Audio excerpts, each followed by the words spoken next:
Let's learn how to respawn objects in our scene so that when I break something and die, it repopulates. This is going to be slightly more coding heavy than the previous tutorials, but it's not too bad. So just follow along and you're going to learn a couple things hopefully.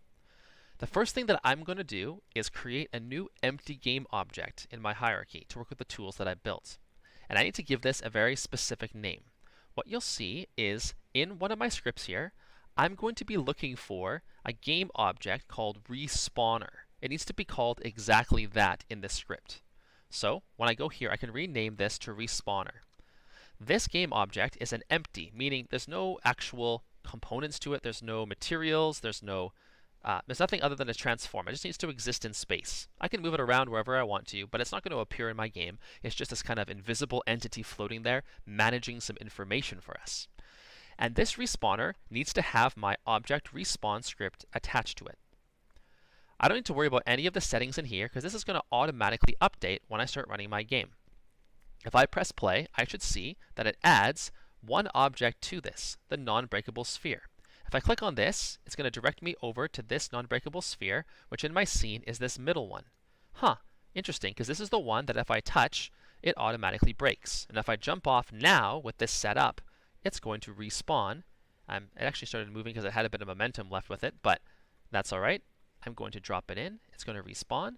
And there we go. It respawned back in place. The sphere itself is a little trickier because it can actually move around more easily, but solid objects with flat bottoms should respawn without any glitchiness issues whatsoever. So what is it that's allowing this to work? Well, let's take a quick look at the script for the first time here and really see what's happening kind of behind the scenes. I'm gathering a list, basically an organized segment or kind of a container full of the objects that I want to respawn. And when I first start my game, I'm going to be letting the objects that are able to respawn, are able to break, they're actually going to tell this script to add information about themselves to it. So this script's going to keep track of all of the objects that are breakable automatically. And what it's going to do is it's going to take a look through. Once I have died and fallen off the edge of the world, the player knows inside of the player script, if I open this up over here under my player controller, that if I fall off the edge of the world, let me scroll down to this section here. Where did I put this code in? Down here.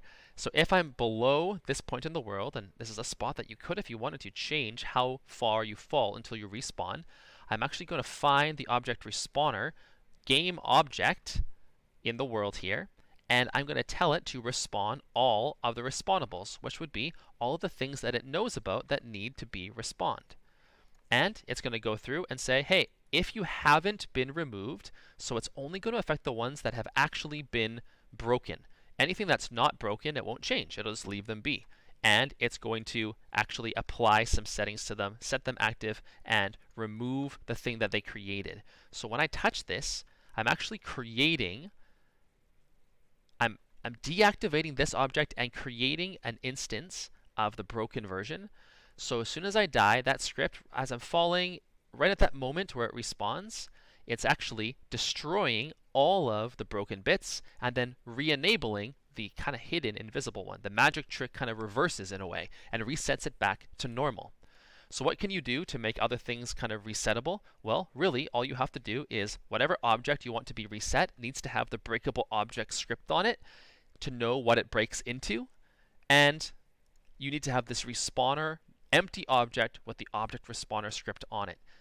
Everything else is already programmed for you to automatically kind of repopulate things back into their initial state. This is probably most important if you make collapsible platforms that when the player steps on, they collapse down so that when they die, or if they die, then when they restart the level, those platforms have respawned. Follow this process and that should all work beautifully for you.